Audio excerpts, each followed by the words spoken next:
Hey everyone, it's Michael Zapersky here, and today I'm very excited to have Felix Velarde with us. Felix, welcome. Lovely to be here. Thanks, Michael. Yeah, so you are a keynote speaker, you're an author, you're an adjunct professor, you're also the CEO of 2Y 3X program. You're a specialist on fast growth, mergers, acquisitions, strategic mentoring, value proposition development, a whole bunch of other stuff that falls under the umbrella of being kind of a serial entrepreneur, right? Being old. That's another way I wouldn't say experienced, but you accumulate a lot of experience over the years. But the word serial entrepreneur is one that a lot of people like to throw around. I remember a point in time where it was almost like a badge of honor to say that, and people, when you looked at their profiles or what they had done, it was maybe they had one or two companies, but you truly have a serial kind of background in terms of multiple different organizations that you've worked in, you've grown. You have a new book out called Scale Speed: How to Triple the Size of Your Business and Build a Superstar Team. Scale at speed, I should say. And so I want to dig into that because I think there's a lot of information in there that our audience and community of consultants here could really find beneficial. But before we do that, before we kind of get into all the strategies and tactics and how to grow how people can grow their businesses, let's go back in time a little bit to 1994. You started one of the first specialist digital creative companies. So first, just tell us, what does that mean, being a specialist digital creative company? What were you actually doing? It's a fancy way of saying I started one of the first web design companies. I think it was one of the first 6. I used to think it was one of the first 5, and then somebody corrected me. So it may be somewhere in the first 20, who knows? But it was the same year that the web had its very first commercial website. So I was there completely by accident on day one. Yeah. And it was fun. What did you learn from that time or that experience that you still kind of keep with you to this day, or that maybe you've pulled through the different organizations that and companies that you've built to this point? Core values are everything. The one thing that I learned in my first company, so my first agency was called Hyper Interactive, and we became famous for being the first creative digital agency. And and there were others who were much bigger and much better than us that were technical or marketing focused, and some of those became globally known giants. And mine was kind of cute and exquisitely creative, and I had amazing partners and amazing people working within the business doing amazing stuff. And I got to be the guy who waved his arms around a lot and spoke at conferences and things. But the thing that I learned was in the breakup of my partnership with my business partner, which led to me exiting the business and then starting my next business, which was even more creative and even more successful, was that ultimately it all comes down to your personal values. Whether you are going to succeed or fail is about who you surround yourself with, and the people that you surround yourself with need to have values that are congruent with your own. And what I mean by that is it's going to be extremely difficult for you to trust somebody if one of your values is, I don't know, constant learning, and it's not one of theirs. Because you're going to find yourself asking them to do stuff that requires constant learning, and they're going to be incapable of doing it because it's not one of their things, right? Or integrity, or honor, or diligence, or an eye for detail. I don't have any eye for detail at all, but all of my colleagues all over the world and through several different companies have all shared that honor thing, because it's just happens to be the thing that's my central value, if you like. And core values are not the crap that you see on people's websites. I want to emphasize, this is not the customer comes first, right? This is what's buried deep in you that you're not going to change. Yeah. And if you surround yourself with people who share your core values, then you know that they're going to behave in predictable ways under tough situations. Yeah. And growing business is all about dealing with tough situations and being able to rely on other people. Because if you can't rely on everybody else, then it comes down to you. Then you're the bottleneck, and it's so. I've been there. Stressful. So horrible. All of our listeners and everyone tuning in right now will know that I'm in strong agreement with you. We did an episode on the importance of values in business and developing those values. It's something that we as a company have gone through over the last little while, where we've really embraced this. If you go to consultingsuccess.com and our story section, we have our values there. We spent a lot of time developing those with all our team members. But to some listening, this idea of values, they've heard it before. It still kind of sounds a little bit squishy. It still sounds like it may not be relevant to an independent solo consultant or even a very small team. In your experience, Felix, at what stage should somebody be thinking about values? Is it relevant even if you're just a one person, organization, or is it only when you get to a level where you have team members? No, I mean, you know what your values are, right? Although to be fair, no, that's not quite true.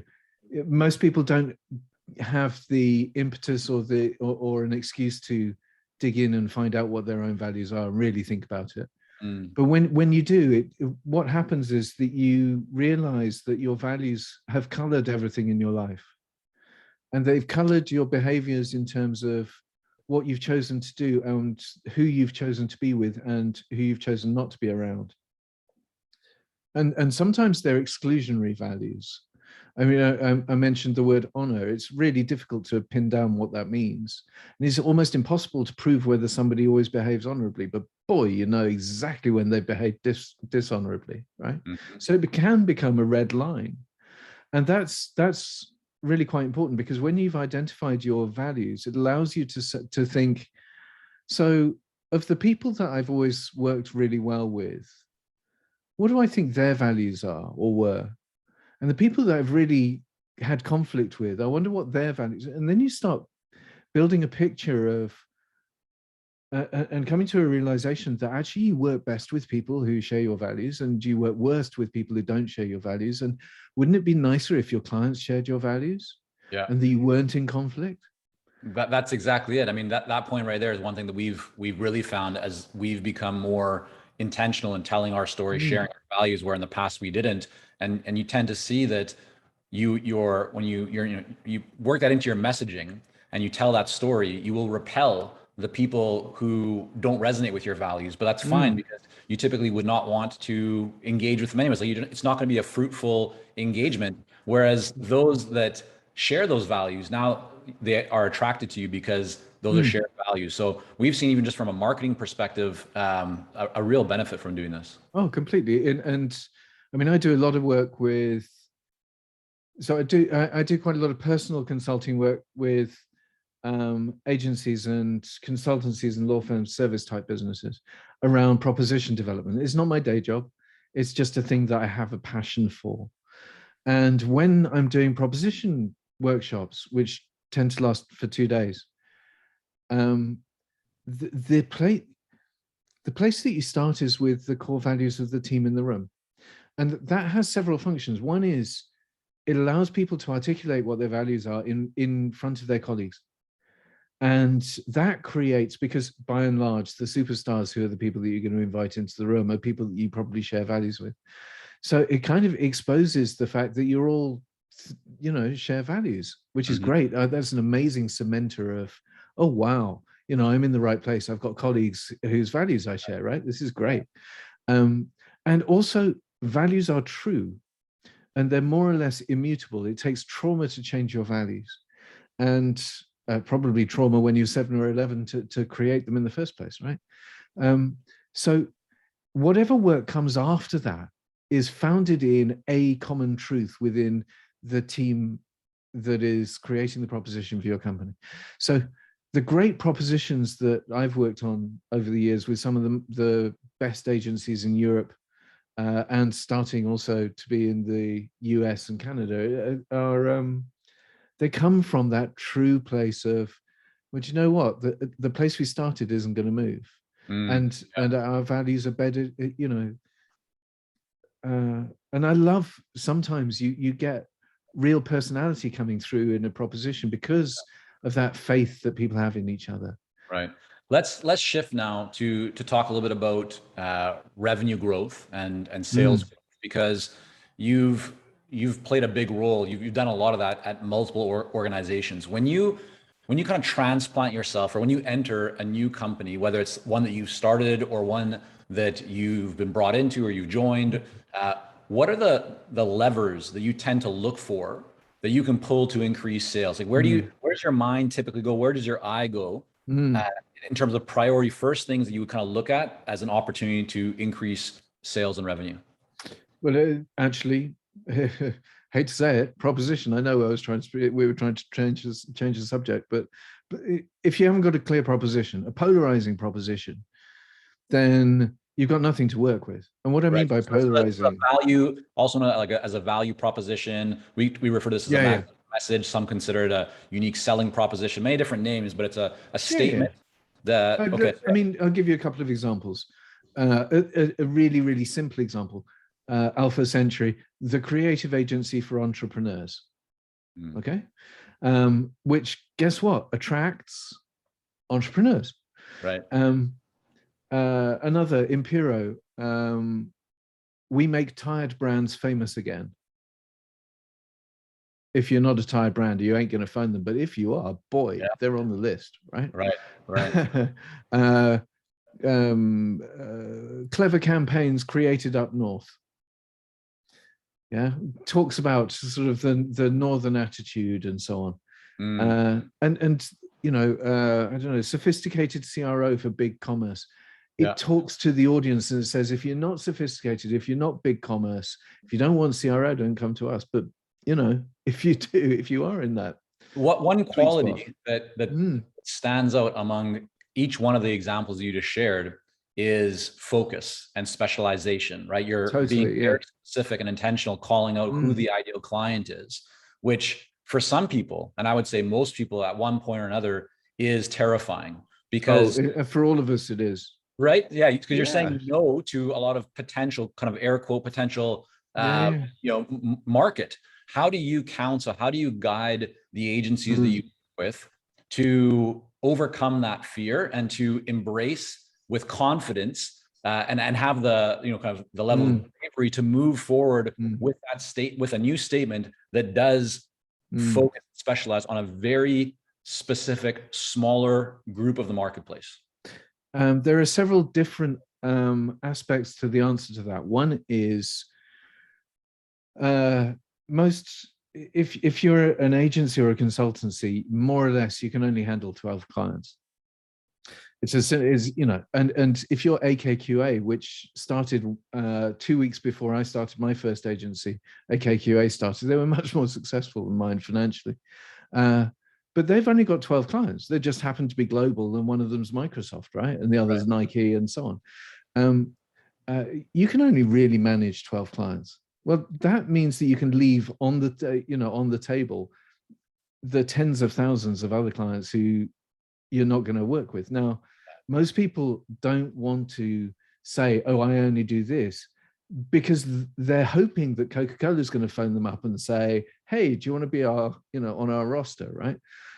Or that you're going to win Chase Manhattan as a legal account if you're a law firm or whatever. The reality is, Chase isn't going to phone you. Coke is not going to phone you because they've got their stuff sorted, right? So you might as well specialize. And if you specialize in the stuff that you find joyful, right? Jim Collins in, I think, Good to Great, but Jim Collins basically described the hedgehog principle, which is the concept, which is you have to do stuff that you are good at, because if you're no good, then right, you're not going to keep your clients.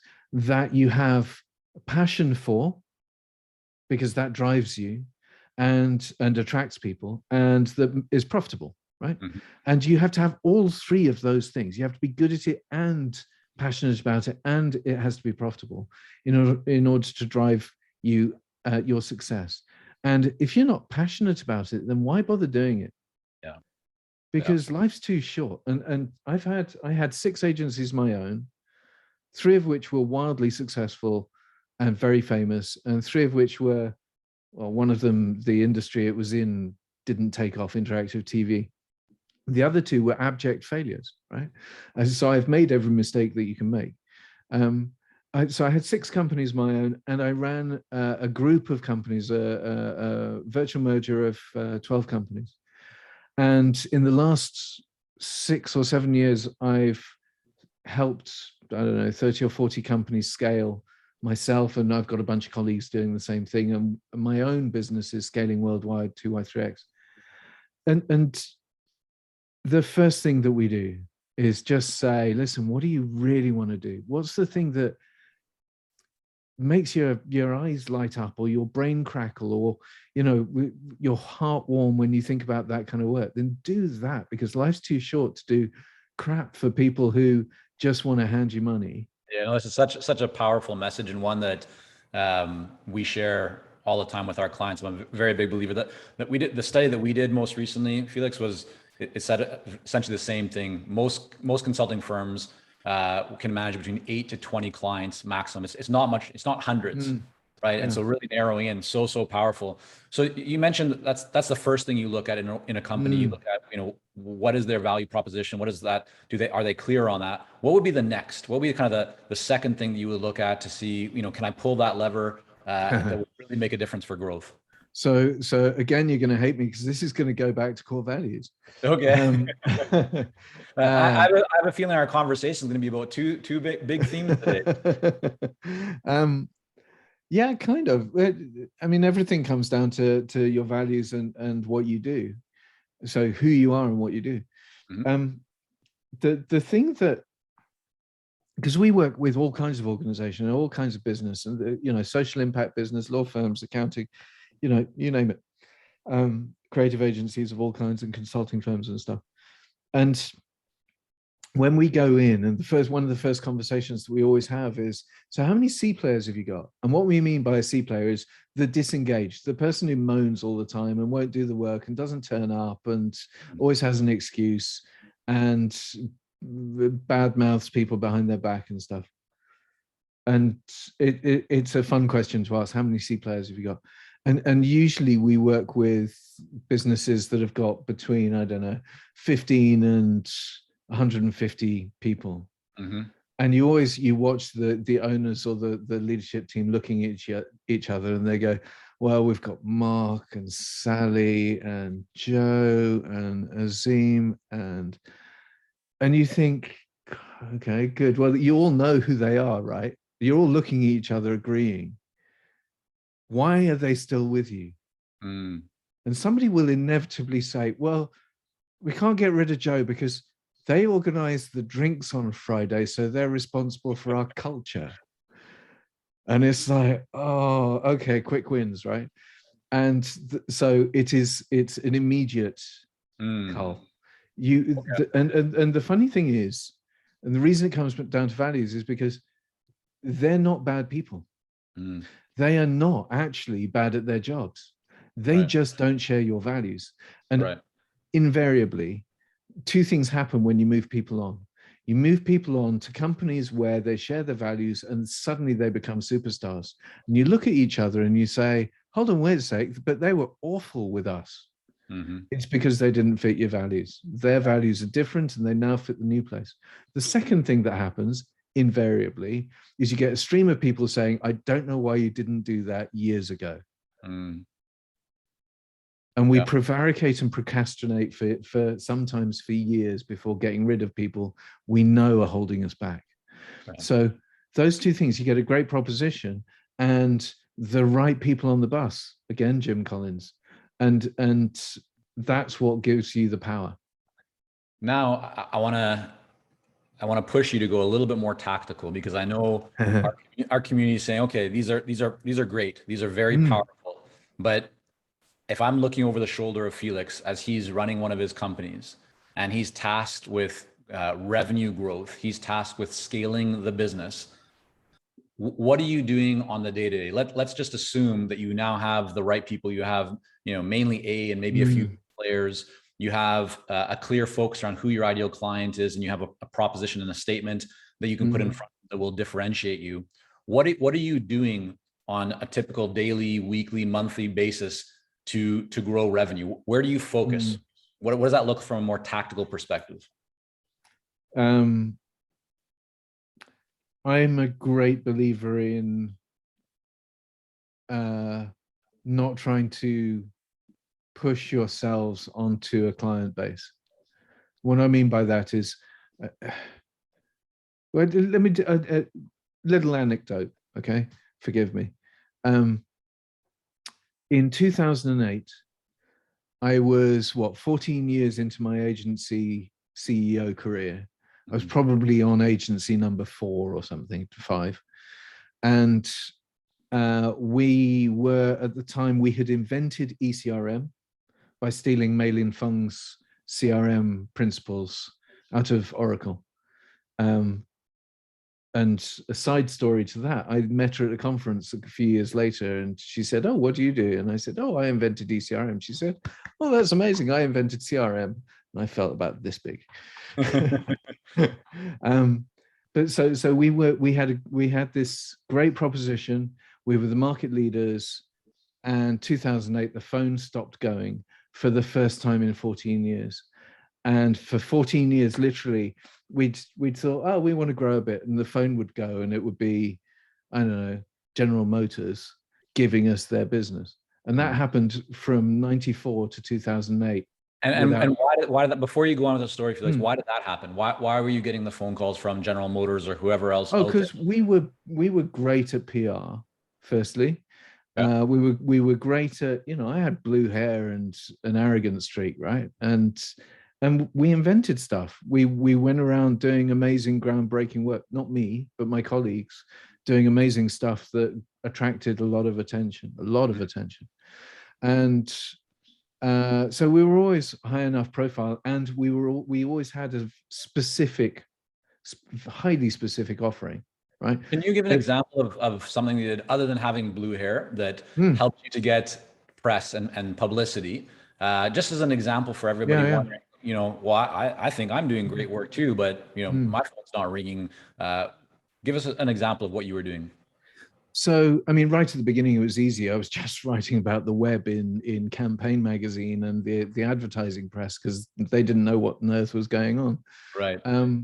And for probably for the first 10 years, it was about being controversial and irritating people. So I'd say something controversial like banners suck, and anybody who's doing banners should die. And I'd write an article about that in using nice long words and intelligent argument, or relatively intelligent argument. Right, and that would get enough attention. So again, polarizing worked then. But then, I'd stand up and I'd talk sense. And while everybody else was using technical jargon, I used plain English, because I don't think anything that I ever did needs to be technical. It doesn't need to exclude people. I want to include people and bring people into the fold and teach people. And what's really interesting is that teaching people became the solution in 2008 when the phone stopped going. Because I hired a new business development agency, right? Telesales, hitting the phones. I hired an agency that did speed dating for client agency type things. And I went along to a bunch of those. And I hired an in-house head of business development. And when that didn't work, I hired a guy to go through LinkedIn and try and call people up off LinkedIn, and that none of it worked, right? Absolutely none of it. And my usual old shtick of standing up on conference stages and being slightly controversial stopped working. And it all stopped working basically because everybody was terrified, because they didn't know what was going on with 2008. And then somebody handed me a book called The Challenger Sale, or it probably wasn't The Challenger Sale then, it was Spin Selling by Neil Rackham. Okay. And one of the things, like most business books, except obviously my own, right? But most business books are 90% hot air, because you have a great idea and then the publisher says, yeah, but it needs to be 60,000 words. Just something has occurred to me. I was told by a very published friend of mine that you need to have if you're writing a book, it has to be 50,000 words or more, because otherwise they won't print your name on the spine. Right. Anyway, so this book, Neil Rackham's book, Spin Selling, is a very big book, and it's quite thick, but it can be summarized on a single sheet of paper, which is quite cool. But one of the interesting things it says in the course of this book is teach people and people will think you're an expert. Mm-hmm. And I thought, you know what? I've been doing that, although I've been doing it in a slightly controversial, polarizing kind of way since the beginning of my career. I've been telling people what the web was going to be capable of doing. And I've been talking to people about user-generated content and, you know, inventing stuff and telling people how it worked. And so I decided to teach. And so I put on an event, which was, we're going to teach you how to do ECRM strategy, best practice in ECRM strategy. If you're interested in this, come to this event. And how did you promote that? Were you sending emails? Were you calling people, sending letters in the mail? How are you actually getting that message in front of people? So we repurposed our Nathan, who was the guy who was hired to call people from LinkedIn, to find people with CRM in their job titles and invite them to this event.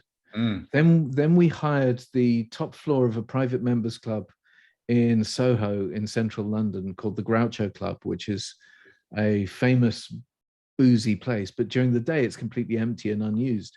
And I figured that because it was quite famous and quite fun, people would want to come there as much for the venue and to see a famous members club as much as to come to see me flapping my mouth talking about ECRM. And it worked. And over 4 years, I think I gave the same talk 37 times. And every other event that we put on, we won a client. Did you charge for that event or was it free? It was free at the time. Okay. And do you remember how many people you got the first time you ran it? How many people actually attended? Oh God. The first time I ran it, our Nathan, forgot to follow anybody up that he'd invited. And at 8 o'clock in the morning on that day, he said, Felix, I've got a confession. I forgot to follow anybody up. So there's only one guy coming. And I said, okay, well, we'll cancel. He said, no, he's coming from Manchester, which is a few hundred miles away from London. Significant distance in UK terms. And obviously it's insignificant from anybody else's point of view. But it meant that he'd got a hotel and he was coming. So we put this event on for one person. The following day, he gave us £250,000 worth of business. How did you feel? I mean, at that moment, when you had obviously been, I would assume, mentally preparing for this big day to see a bunch of people in the room. Now there's going to be one person. You wanted to cancel, which I think would be probably the state of mind of most people in that situation. But you pushed through. Like, how did you do that? And I mean, what were the lessons maybe you learned from that, if there were any that you could extract? Oh, a million lessons. I actually packed the room with people from the agency and their various partners, our various partners, and a couple of ringers and so on, and you know, somebody from next door, and so it looked like it was full. And about 6 months ago, I told this story on LinkedIn, and Max, who was the guy who showed up, wrote to me. He said, "You know what? I never knew that." He was a client of ours for years, and now he runs his own agency. Really lovely man. Anyway, the lessons. Listen, the show must go on. Yeah. And if one person turns up, they may become your biggest client. This guy gave us, you know, I don't know what £250,000 is in Canadian dollars, but it's even in US dollars. Yeah, it's a very solid 6 figures. Let's put it that way. Yeah. It's a 300 US grand, right? Yeah. Decent amount of business. And you know, a long relationship. And so the lessons from that, the show must go on. And you never know how important one person is going to be. Yeah. And even now, you know, we run webinars where we teach scale at speed methodologies and frameworks. We teach the 2Y3X programs, methodologies and frameworks to anybody who wants to come. And if there are 10 people there or 70 people there, it gets exactly the same amount of attention. Because, you know, we don't need millions of clients. Yeah, we need the right clients. Yeah. And if we put on the right training event, the right clients will come. When you look back, whether it was that first one or even your more recent webinars or workshops or talks that you give, at the end of that, you are making some kind of a call to action, an invitation for people to take a next step or to contact you, correct? No. Not at all.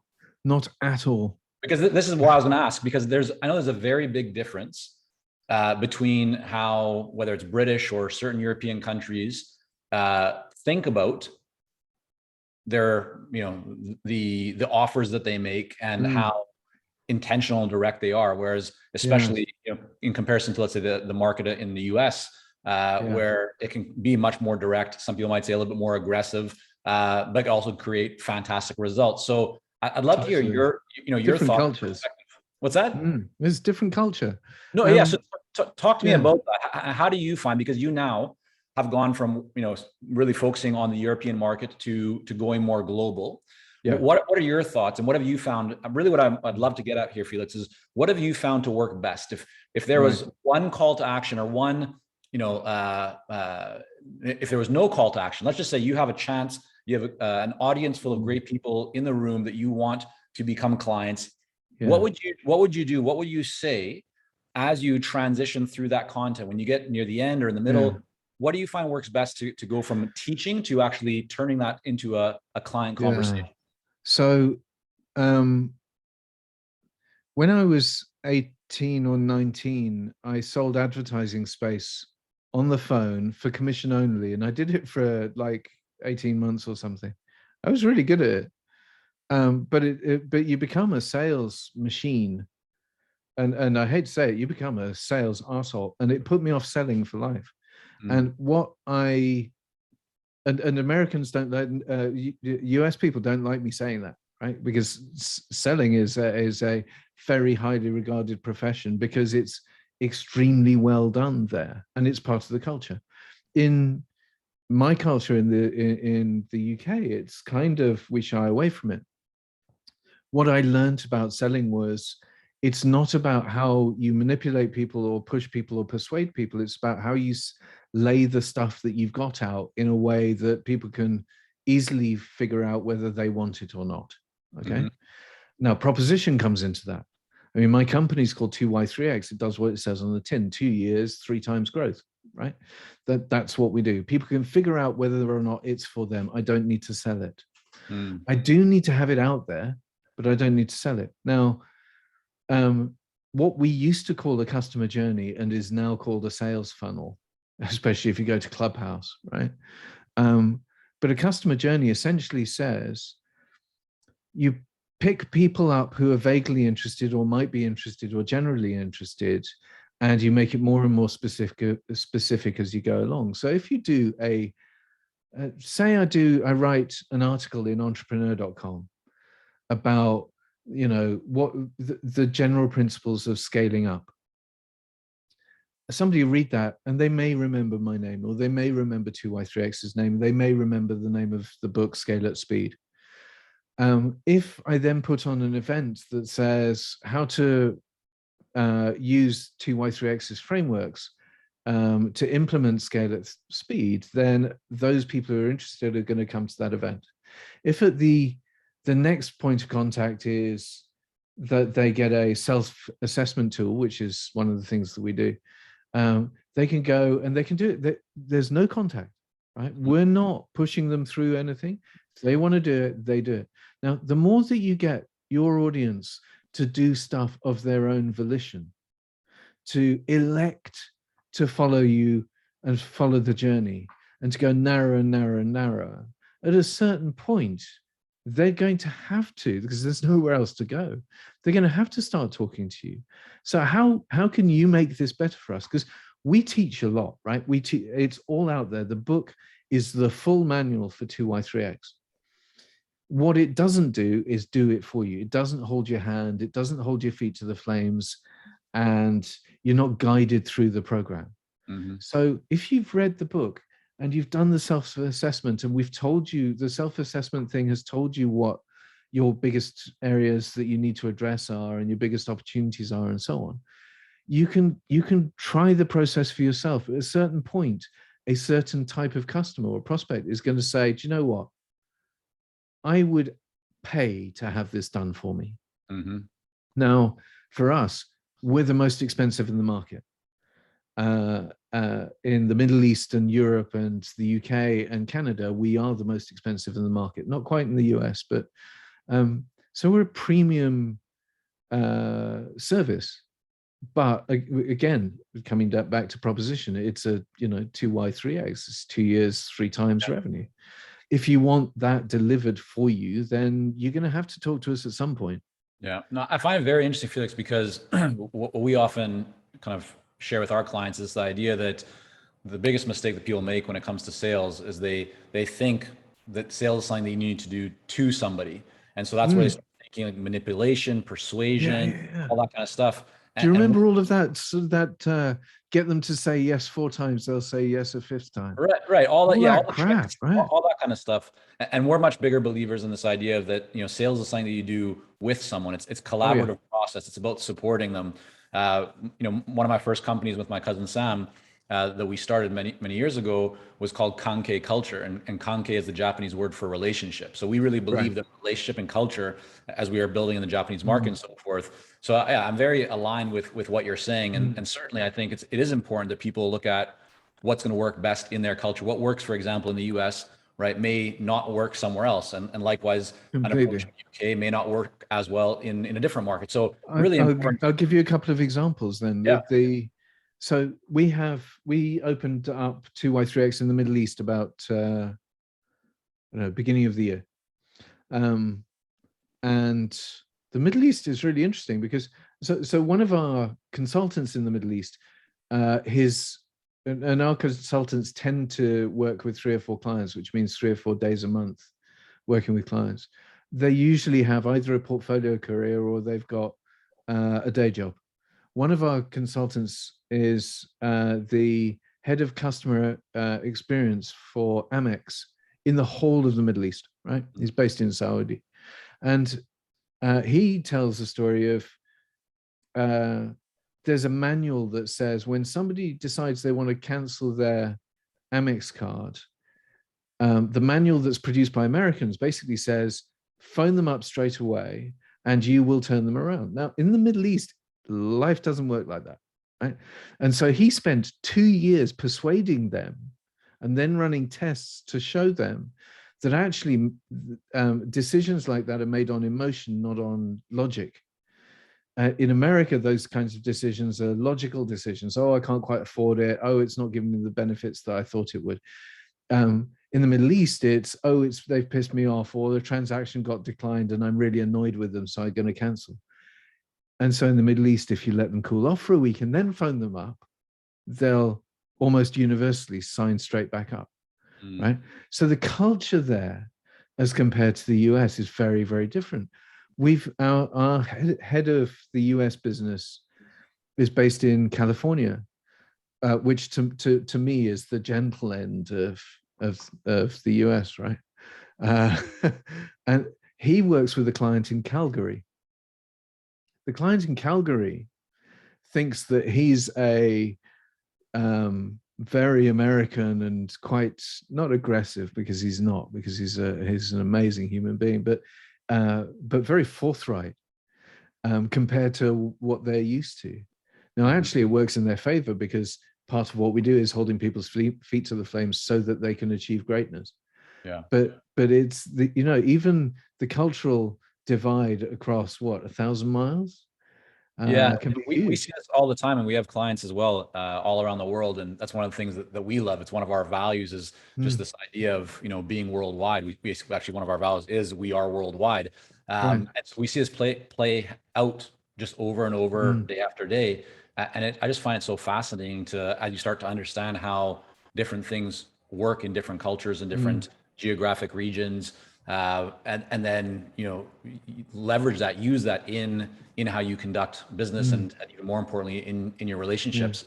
I want to ask you about your role and how your role has changed, Mm, Felix, because now whether it's with 2i3x or your other companies that you've been agencies that you've been part of, moving into that CEO role, from going from initial kind of concept and idea creator to building a team to then being the CEO. mm, How does your role change? I mean, even take today as an example. mm, What are you spending most of your time doing? Are you okay. creating content? Are you talking with prospective buyers? Or what does your day-to-day look like?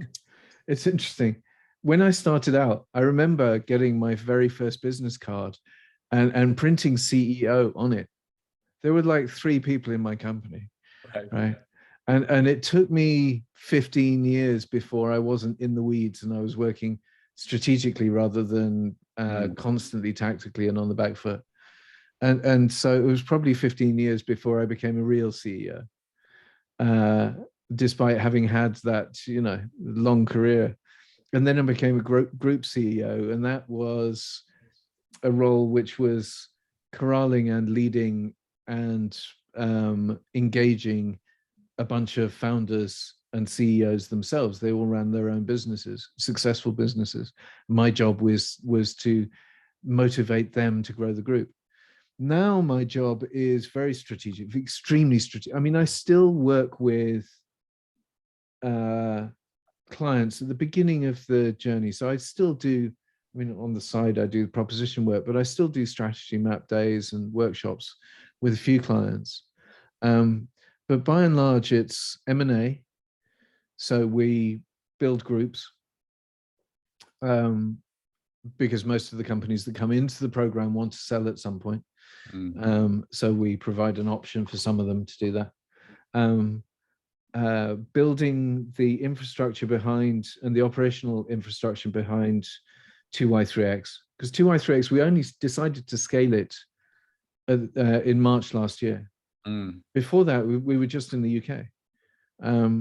And then COVID hit. And And why did you decide to scale it? And let's, before we well, kind of jump back to your role, yeah, why yeah. that decision? Why not just keep it in the UK? Well, it's funny. I mean, I'd spent 6 years being I retired when I was 47. So 6 or 7 years, 7 years ago.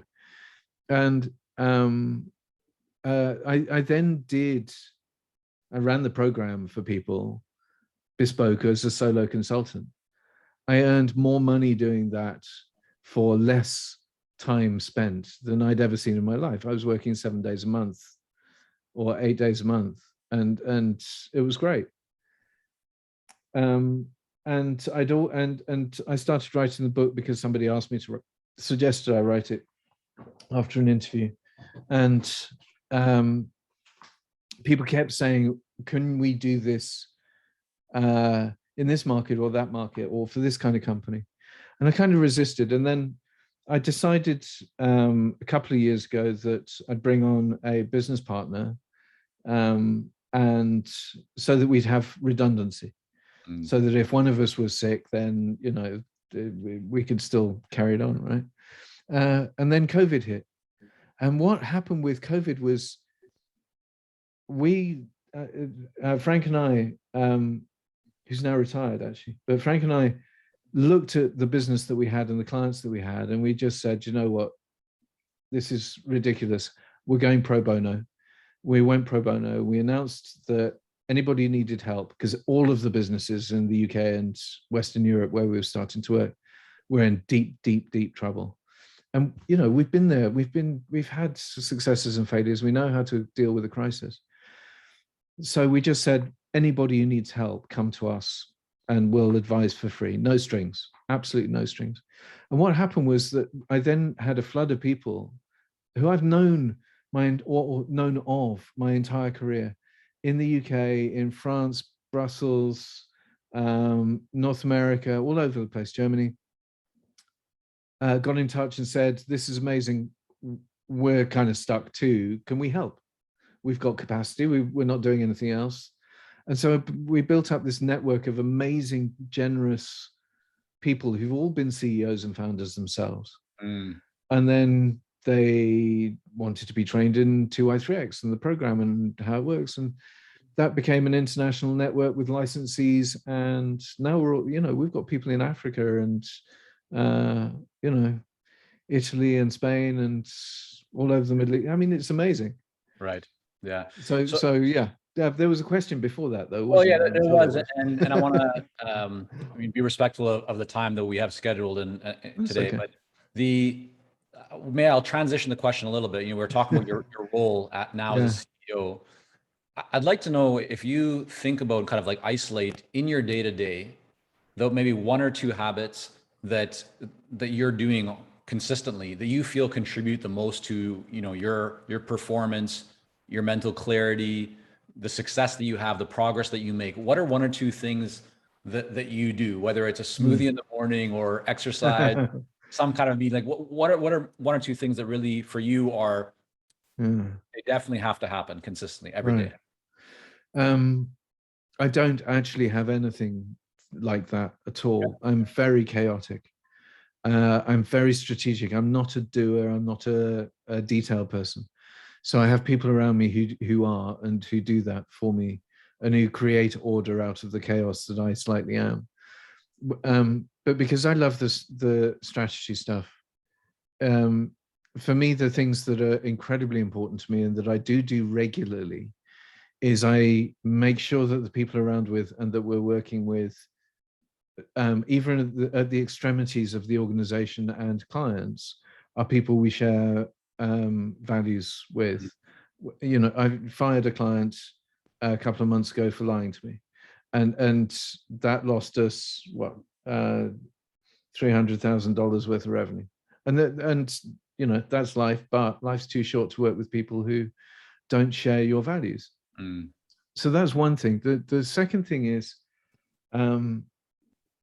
that I find myself triaging my workload.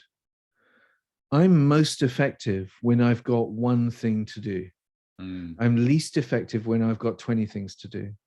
So I'm vicious about working out what I have to do and figuring out whether it's necessary or not. Yeah. So there's the Eisenhower diagram, and I'm sure you're familiar with, and everybody listening, the urgent and important, not urgent, not important, that grid. It's an amazing thing. And if you do that very regularly and just make sure you're not doing stuff that isn't strictly necessary. I mean, I'm the CEO. I'm responsible for the strategy. I'm responsible for M&A. I'm responsible for making sure that the program really works every single time. I'm responsible for the culture and the people. I don't need to be organizing meetings. I don't need to be organizing marketing or PR or any of the things that I love doing and I can do, but other people can do, actually, if I'm honest with myself, much better than I can. Right. And who will do it in a diligent, orderly way and allow me to, I spent on Friday, I spent 4 hours in my office with the laptop shut, with the door shut, thinking through how we're going to deal with a situation that we've got with our consultant training and onboarding unit in Lebanon, where the electricity is out and has been for weeks. Yeah. So, and that kind of headspace and ability to focus comes from not being in the weeds. Yeah. And the art of being a CEO is being, on the business, not in it, right? Certainly. Two questions before wrapping up. The first is, over the last 6 months, what's one book that you've either read or listened to that you would recommend? And it could be fiction or nonfiction. Right. It's a book, the best, it's the one that's created the most impact It's called Scarcity: Why Having So Little Means So Much. And it's by Sendel Mullainathan and Elder Shafir. And it's a book about the bandwidth tax that is imposed by not having enough of food or water or headspace, or we in the West are incredibly privileged. And it was reading that book just made me rethink how we approach the pro bono work that we do, because a lot of our business is pro bono still, and how we approach markets like, Mo, one of my senior colleagues, is in Zambia. How do we approach Zambia as a market when actually it's got pressures that we would find inconceivably harsh? Yeah, well, that one's definitely going on my Amazon list. So thank you. It sounds very, very interesting. Last question before wrapping up. For those that want to learn more, and I highly encourage people to learn more about your new book, Scale at Speed, and also your company and just your musings. Where would you direct people to, Felix? Where should they go to learn more about you and your work? Well, the simplest place is if you go to scaleatspeed.com. Okay. On the homepage, it's got links to 2y3x.com. It's got links to the scorecard, which is a self-assessment tool where you can figure out where you sit in your scalability, I guess. It's got recordings and videos and all sorts of stuff. So scaleatspeed.com is probably a good place to start. Wonderful. We're going to have all that linked up in the show notes. Felix, thank you again so much for coming on today. My pleasure, Michael. It's been fun.